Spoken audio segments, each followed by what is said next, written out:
13 വയസ്സുള്ള കുട്ടിയുടെ മനസ്സിന്റെ ഉള്ളിൽ എങ്ങനെയാണ് ലൈംഗികതയുടെ ചിന്ത കടന്നു വന്നത്? നാം എല്ലാവരും ഇത്രത്തോളം സ്നേഹിക്കുന്ന നമ്മുടെ മക്കളെ അള്ളാഹു നല്ല വഴിയിലാക്കി തരട്ടെ. അതിന് നാം എന്ത് ചെയ്യണം? അള്ളാഹുവിന്റെ വിശുദ്ധമായ ഖുർആൻ പറയുന്ന വഴിയിലേക്ക് നമുക്ക് കടന്നു പോകാം. അള്ളാഹു മനസ്സിലാക്കാൻ തൗഫീഖ് നൽകട്ടെ.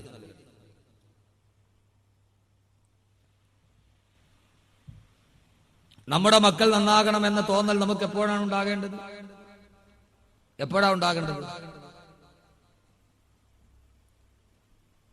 നമ്മുടെ മക്കൾ നല്ലവരായി വളരണം എന്ന ഒരു ചിന്ത ആദ്യം ഞാൻ പറയുന്നു മാതാപിതാക്കളാണ് ഇക്കാര്യത്തിൽ ശ്രദ്ധിക്കുന്നത്. നിങ്ങൾ എന്നെ എന്ത് പറഞ്ഞാലും ശരി, ഞാൻ പറയാനുള്ള പറയും. നമ്മുടെ മക്കൾ നന്നാകാത്തതിന്റെ ഏറ്റവും പ്രധാനപ്പെട്ട 80% മാതാപിതാക്കളാണ്. നമ്മൾ ചെയ്യേണ്ടത് നമ്മൾ ചെയ്യുക. എന്തൊക്കെ നാം ചെയ്യണം, അതാണ് നമ്മുടെ ഇന്നത്തെ വിഷയം. ഖുർആൻ എന്ത് പറയുന്നു നോക്കാം. അല്ലാഹു തൗഫീഖ് നൽകട്ടെ. സഹോദരിമാരൊക്കെ കേട്ടിരിക്കും നന്നായിട്ട്. ഓരോ മാതാപിതാക്കളും കേട്ടിരിക്കും. നമ്മുടെ മക്കളോടുള്ള എല്ലാവർക്കും മക്കളോട് വലിയ സ്നേഹമാണ്. എല്ലാവരും മക്കളെ വളർത്തുന്നത് അവരിലൊരു പ്രതീക്ഷ കണ്ടിട്ടാണ്, അല്ലേ? അങ്ങനെയല്ലേ? അങ്ങനെയാണോ? അല്ലേ? അതെ, മക്കളെ വളർത്തുന്നു, മക്കളോടുള്ള സ്നേഹം.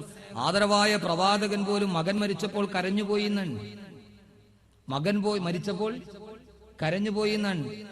മഹാഭാരതത്തിലെ കൗരവർ എന്ന് പറയുന്ന ഒരു വിഭാഗം ലോകത്തിൽ മക്കളുടെ കാര്യത്തിൽ ഏറ്റവും കൂടുതൽ ദുഃഖിച്ചത് എനിക്ക് തോന്നുന്നു ധൃതരാഷ്ട്രരാണ്.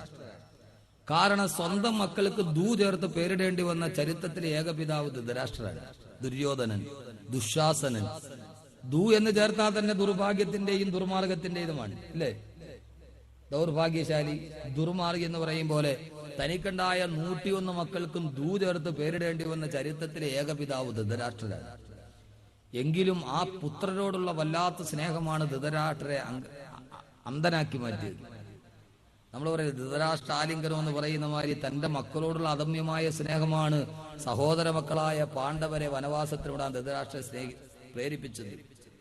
എന്നിട്ട് പോലും ആ മക്കളെ ഇത്രയേറെ സ്നേഹിച്ച ധൃതരാഷ്ട്രർ രാമന് വനവാസത്തിന് പോകേണ്ടി വന്നത് കൈകേയിയുടെ പുത്രനോടുള്ള സ്നേഹം കാരണത്താലാണ്. സ്വന്തം പുത്രനായ ഭരതന് രാമരാജ്യം കൊടുക്കണമെന്ന ആഗ്രഹത്താൽ കൈകേയിയുടെ ഭർത്താവായ പേരെന്തുവാ, രാമന്റെ അച്ഛന്റെ പേരെന്തുവാ, ദശരഥ മഹാരാജാവ്. അത് തന്നെ, ദശരഥ മഹാരാജാവ് കൈകേയിയുടെ യുദ്ധത്തിന് പോയപ്പോ തേരിന്റെ ചക്രം താന്നുപോയി. ചക്രം ഉയർത്താൻ സഹായിച്ചപ്പോൾ കൈകേയി ചോദിച്ചു, ഞാനൊരു സമയത്തൊരു വരം ചോദിച്ച് നിങ്ങൾ തരണം. ആ അടിസ്ഥാനത്തിൽ ദശരഥ മഹാരാജാവ് പറഞ്ഞു, നീ ആവശ്യമുള്ളപ്പോ ചോദിച്ചോ, ഞാൻ തന്നേക്കാം. രാമനെ അയോധ്യയുടെ രാജാവാക്കുന്ന കിരീടധാരണത്തിന്റെ അന്ന് പുത്രസ്നേഹം മനസ്സിൽ വീർപ്പുമുട്ടിയ കൈകേയി എന്ന മാതാവ് പറഞ്ഞു, രാമനെ ആക്കിയാ പോരാ, എന്റെ മകനായ ഭരതനെ ആക്കണം. സ്വന്തം പുത്രനോടുള്ള വല്ലാത്ത സ്നേഹമായിരുന്നു രാമനെ വനവാസത്തിന് വേണ്ടി പോകാൻ പ്രേരിപ്പിക്കപ്പെട്ടത്. എന്റെ പ്രിയപ്പെട്ട സഹോദരങ്ങളെ, ലോകത്ത് മക്കൾക്ക് വേണ്ടി തന്റെ മകനായ അർജുനൻ യുദ്ധത്തിൽ ജയിക്കണമെന്ന ഏറ്റവും വലിയ ആഗ്രഹമായിരുന്നു മഹാവിഷ്ണുവിനെ യാചക വേഷം കെട്ടി, ദേവേന്ദ്രനെ യാചക വേഷം കെട്ടി കർണന്റെ കവചകുണ്ടലങ്ങൾ ഇരന്നു വാങ്ങാൻ പ്രേരിപ്പിച്ചത് മകനായ അർജുനനോടുള്ള വല്ലാത്ത സ്നേഹമായിരുന്നു. കർണനും അർജുനനും തമ്മിൽ ഏറ്റുമുട്ടിയാൽ അർജുനൻ ജയിക്കില്ല. കാരണം കർണന്റെ കാതുകളിൽ 2 കവചകുണ്ടലങ്ങൾ ഉള്ളിടത്തോളം കാലം കർണനെ തോൽപ്പിക്കാൻ കഴിയില്ല.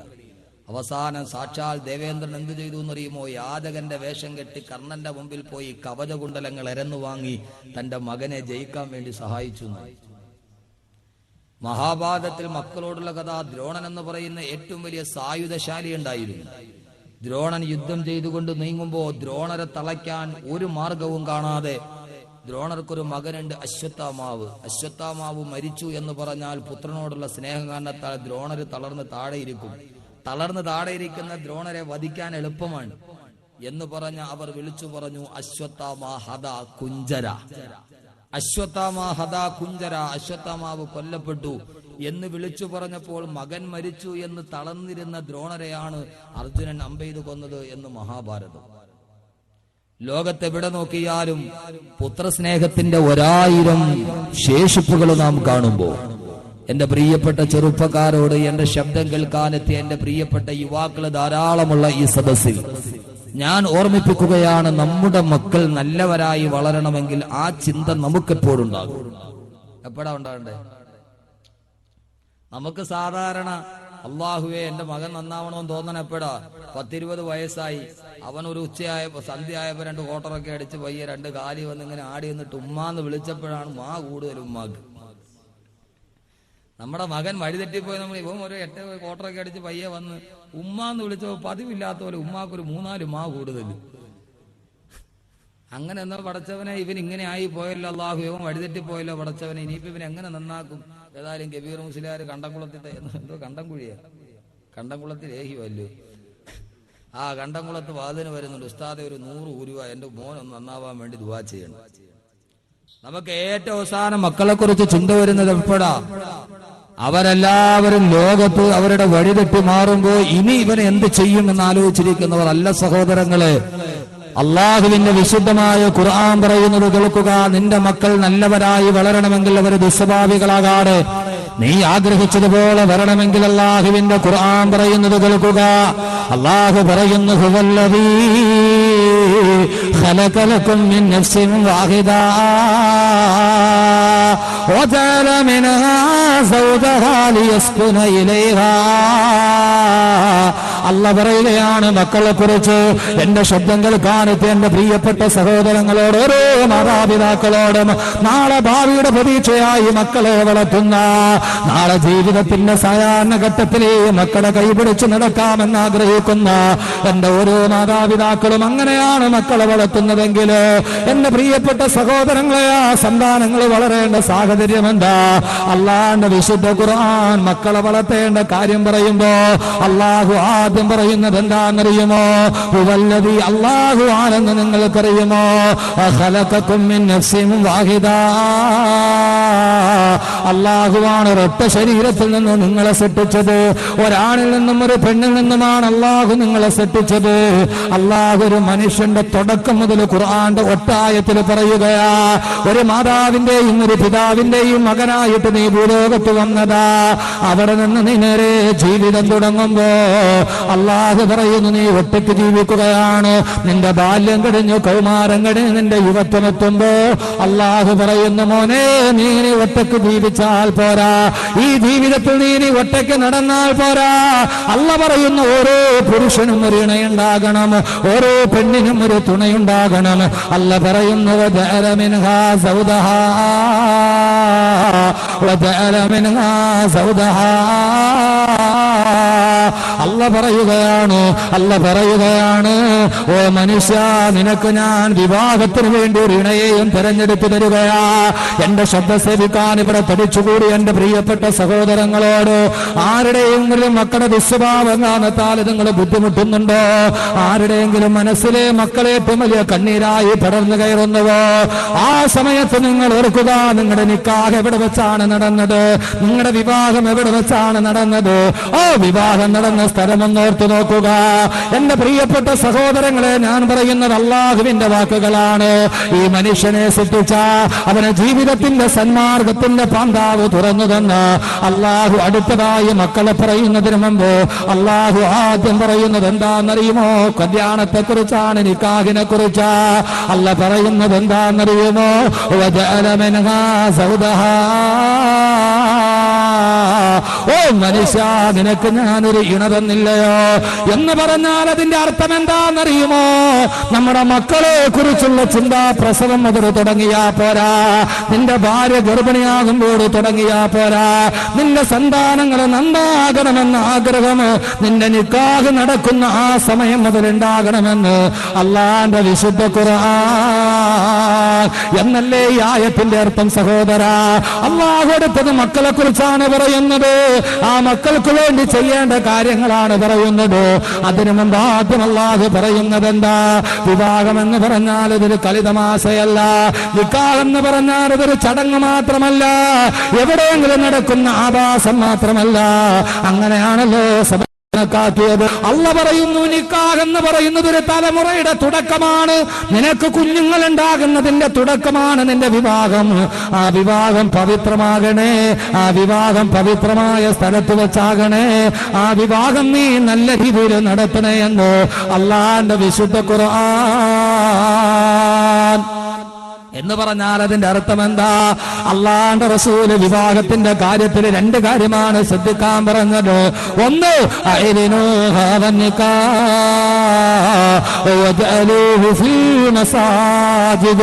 അള്ളാഹുവിന്റെ ഖുർആൻ പറയുന്നു, ഈ നിക്കാഹിനെ നിങ്ങൾ പരസ്യമായിട്ട് നടത്തണേ. നിന്റെ ഓരോരുത്തരുടെയും നിക്കാഹ് നീ പള്ളിയിൽ വെച്ച് നടത്തണേ എന്ന് നബി മുഹമ്മദ് വിവാഹ ചന്തയിലോ മാത്സര്യ ബുദ്ധിയോടെ കോടികളെറിഞ്ഞ് പകട് കളിക്കുന്ന സമുദായത്തിന്റെ നടുവില് എല്ലാവരും നിക്കാഹ് നടത്തുന്നത് ഇവിടെ വെച്ചാ. ചിലർ ഓഡിറ്റോറിയത്തിൽ വെച്ച് നടത്താറുണ്ട്, ചിലർ സിനിമാ കോട്ടയിൽ വെച്ച് നടത്താറുണ്ട്.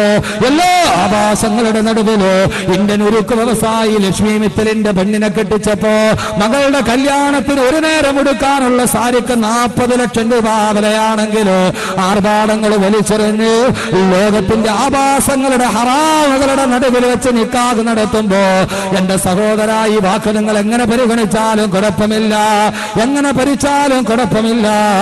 അള്ളാഹുവിന്റെ പ്രവാചകൻ പറയുകയാ, ഒരു നിക്കാഹ് എന്ന് പറഞ്ഞാൽ ഒരു മനുഷ്യന്റെ ജീവിതത്തില്, ഒരു പുരുഷന്റെ ഒരു പെണ്ണിന്റെ ജീവിതത്തിന്റെ വഴിത്തിരിവാണ്, അവന്റെ ജീവിതത്തിന്റെ പ്രധാന കർമ്മമാണ്. ഓ കർമ്മം നീ പള്ളിയിൽ വെച്ച് നടത്തണേ. കാരണം ലോകത്തിലെ ആദ്യത്തെ നിക്കാഹ് നടന്നത് സ്വർഗത്തിൽ വെച്ചാ. ആദം നബിയെയും ഹവ്വാ ബീവിയുടെയും നിക്കാഹ് അല്ലാഹു നടത്തിയത് സ്വർഗത്തിൽ വെച്ചാണ്. അതുകൊണ്ട് നിക്കാഹ് സ്വർഗത്തിൽ വെച്ച് നടത്തപ്പെടേണ്ടതാ. ഓരോ നിക്കാഹും ഈ ഭൂമിയിലെ സ്വർഗത്തിൽ വെച്ച് നടത്തപ്പെടട്ടെ എന്ന് അള്ളാന്റെ വിശുദ്ധ ഖുർആൻ. മക്കളെ കുറിച്ച് പറയുന്നതിന് മുമ്പ് അള്ള പറയുന്നത് എന്തിനെ കുറിച്ചാ? നിക്കാഹിനെ കുറിച്ചാ. അതുകൊണ്ട് മക്കൾ നന്നാവണമെങ്കിൽ ആദ്യം നിക്കാഹ് നല്ലെടുത്ത് വെച്ച് നടത്തണം. നമ്മൾ എവിടെ വെച്ചാ കല്യാണം നടത്തണേ? എവിടെ വെച്ചാ നമ്മൾ നിക്കാഹ് നടത്തണേ? പള്ളി വെച്ച് നിക്കാഹ് നടത്തോ? അള്ളാന്റെ റസൂല് വന്ന് രണ്ട് കാര്യങ്ങൾ നിങ്ങൾ ശ്രദ്ധിക്കണം. ഒന്ന്, ഐലിനു ഹാദ നിക്കാഹ്, നിക്കാഹ് പരസ്യമായിട്ട് നടത്തണം, രഹസ്യമായ കല്യാണം പാടില്ല. ഐലിനു ഹാദ നിക്കാഹ്, ഈ നിക്കാഹിനെ നിങ്ങൾ പരസ്യപ്പെടുത്തണം, രഹസ്യ നിക്കാഹ് പാടില്ല. എന്ന് പറഞ്ഞാൽ രാത്രിയിൽ കൈ പിടിച്ച് കയറിക്കൊണ്ട് വന്നിട്ട് ഇതൊന്നും നിക്കാഹ് തരാൻ പറയാൻ പറ്റൂല. 4 പേരുടെ മുമ്പിൽ വെച്ച് പരസ്യമായിട്ട് തന്നെ നടത്തണം. ആ വാപ്പയും ഉമ്മയൊക്കെ അറിഞ്ഞ് പരസ്പരം കണ്ട് പറഞ്ഞ് ബോധിച്ച് സംസാരിച്ച് നിങ്ങൾക്ക് കുടുംബമൊക്കെ ഒത്തതാണോ എന്നൊക്കെ നോക്കി പരസ്യമായിട്ട് നടത്തണം. അല്ലാതെ ചുമ്മാ മിസ് കോൾ അടിച്ചിട്ട് നീ അവിടെ 10 മണിക്ക് ബസ് സ്റ്റാൻഡിൽ ഇരുന്നേരം ഞാൻ വരാം, നമുക്ക് രണ്ടുപേരും കൂടെ തെങ്കാശിക്ക് പോകാന്ന് പറഞ്ഞാൽ അഡ്ജസ്റ്റ്മെന്റ് നിക്കാഹ് ശരിയാവൂല. ഒന്ന്, നിക്കാഹ് പരസ്യമായിട്ട് നടത്തണം. രണ്ടാമത്തേത്, നിക്കാഹ് പള്ളിയിൽ വെച്ച് നടത്തണം. എന്റെ പ്രിയപ്പെട്ട ചെറുപ്പക്കാർ ഒത്തിരി ഉണ്ടല്ലോ. എന്റെ പ്രിയപ്പെട്ട സൗരങ്ങളെ, ഞാനൊന്ന് ചോദിക്കട്ടെ, ഹൈന്ദവരുടെ കല്യാണം നടക്കണം എവിടെ വെച്ചാ? എവിടെ വെച്ചാ? അമ്പലത്തിൽ. ക്രിസ്ത്യാനിയുടെ കല്യാണം നടക്കണം എവിടെ വെച്ചാ? പള്ളിയിൽ. മേത്തന്റെ കല്യാണം എവിടെ വെച്ചാ? സിനിമാ കോട്ടയിൽ. ഹൈന്ദവരുടെ കല്യാണം അമ്പലത്തിൽ വെച്ച്, ക്രൈസ്തവ സഹോദരങ്ങളുടെ കല്യാണം പള്ളിമേടയില് വികാരിയുടെ സാന്നിധ്യത്തില്. നമ്മുടെ കല്യാണം മുയിലാരും വേണ്ട, മുക്രിയും വേണ്ട, അവരെ വിളിച്ചു വലിച്ച് എവിടെയെങ്കിലും കൊണ്ടുപോയി ഓഡിറ്റോറിയത്തിൽ വെച്ച്. നീ ആരെയാ സഹോദരങ്ങളെ പിൻപറ്റുന്നത്? ഇത് പറയുമ്പോ ആർക്കും ഇഷ്ടപ്പെടൂല. ആ ഓഡിറ്റോറിയത്തിൽ കയറിയിട്ട് സർവ്വ ഹറാമം നടന്നു. ഓഡിറ്റോറിയത്തിന്റെ ഫ്രണ്ട് നേരെ നോക്കിയാൽ നമ്മളവർക്ക് ഏതോ രാഷ്ട്രീയ പാർട്ടിയുടെ വനിതാ സമ്മേളനം നടക്കുകയാണ്. ഓഡിറ്റോറിയം നിറച്ച് പെണ്ണുങ്ങൾ, പുരുഷന്മാര് 4-1 കാണുള്ളൂ. അവിടെ വെച്ച് നിക്കാഹ് എന്ന് പറയുന്നത് ആദ്യമായിട്ട് നടന്ന സ്വർഗത്തിൽ വെച്ചല്ലേ? അവിടെ വെച്ചല്ലേ നടത്തേണ്ടത്? ഹൈന്ദവര് നടത്തുന്ന അവിടെ വെച്ചാ? അമ്പലത്തവിടെ വെച്ചല്ലേ താലി കെട്ടുള്ളൂ. നമ്മളോ? അള്ളാന്റെ റസൂൽ പറഞ്ഞ നീ പള്ളിയിൽ വെച്ച് നടത്ത്. കാരണം കല്യാണമൊക്കെ തോന്നിവാസത്തിന് നടത്തി, അള്ളാഹ് പറഞ്ഞ പോലെ നടത്തൂല. എല്ലാം തോന്നിവാസത്തിന് നടത്തി. അവസാനം അരീകളുണ്ടായ കൊച്ചു തലയിരിഞ്ഞു പോകുമ്പോ അള്ളാഹു നീ നന്നാക്കി തവടച്ചോനെ. അള്ളാഹ് നന്നാക്കാതിരിക്കുക? അള്ള പറഞ്ഞ പോലെ ചെയ്തിട്ട് വേണ്ട അള്ളയോട് നന്നാക്കാൻ പറയാൻ. എല്ലാം നിനക്ക് തോന്നിവാസത്തിൽ നടത്തി, എല്ലാം നിന്റെ ഇഷ്ടത്തിനെടുത്ത് നടത്തി. അവസാനം അവൻ കള്ളു അടിച്ചിട്ട് വീട്ടിൽ വന്നപ്പോ പടച്ചോനെ നീ ഇവനെ ഒന്ന് നന്നാക്കിത്ത അള്ളാഹുവേ. ആദ്യം മുതലേ ശ്രദ്ധിക്കണം. ആദ്യം അതുകൊണ്ട് എന്റെ ചെറുപ്പക്കാരോട് പറയുകയാ, എന്റെ പ്രിയപ്പെട്ട ചെറുപ്പക്കാരാ, നിന്റെ നിക്കാഹ് നീ പള്ളിയിൽ വെച്ച് നടത്ത്. റിസപ്ഷൻ ഓഡിറ്റോറിയത്തിലോ സൗകര്യപ്രദമായ എവിടെയും ആയിക്കൊള്ളട്ടെ. നീ നിന്റെ ഒരു പുതിയ ജീവിതത്തിലോട്ട് തുടങ്ങാൻ പോവാൻ. ആ നിന്റെ പുതിയ ജീവിതം തുടങ്ങുന്ന ഏറ്റവും നല്ല സ്ഥലത്ത് വെച്ചായിരിക്കട്ടെ. നിന്റെ നിക്കാഹ് പള്ളിയിൽ വെച്ച് നടത്തട്ടെ.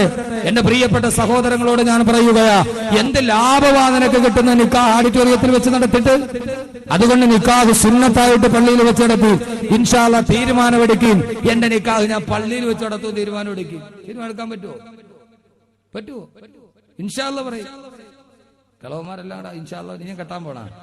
വയസ്സായ ആളുകളൊക്കെ ആമീൻ സ്ട്രോങ് ആയിട്ട് പറയണം. എന്തോ ഉദ്ദേശം? ഇനിയിപ്പോ ഏതായാലും പ്രിയപ്പെട്ട സഹോദരങ്ങളെ, അള്ളാഹു സുബ്ഹാനഹു വ തആല ഖൈർ നൽകി അനുഗ്രഹിക്കുമാറാകട്ടെ. നമ്മുടെ കുടുംബജീവിതത്തിൽ അള്ളാഹു സമാധാനം നൽകട്ടെ. എന്റെ പ്രിയപ്പെട്ട സഹോദരങ്ങൾ, എന്റെ ചെറുപ്പക്കാരുണ്ട് ഇവിടെ, നിങ്ങൾ ധൈര്യമായിട്ട് പറയും. എത്രയോ മാതാപിതാക്കളുണ്ട്, നിങ്ങൾ പറയും പുതിയാപ്പിള പെണ്ണ് കാണാൻ വേണ്ടി വരുമ്പം എല്ലാം ഓക്കെയാണ്, ഞങ്ങൾക്കൊരു ഡിമാൻഡ് ഉണ്ട്. എന്താണ് ഡിമാൻഡ്? നിക്കാഹ് പള്ളിയിൽ വെച്ച് നടത്തും.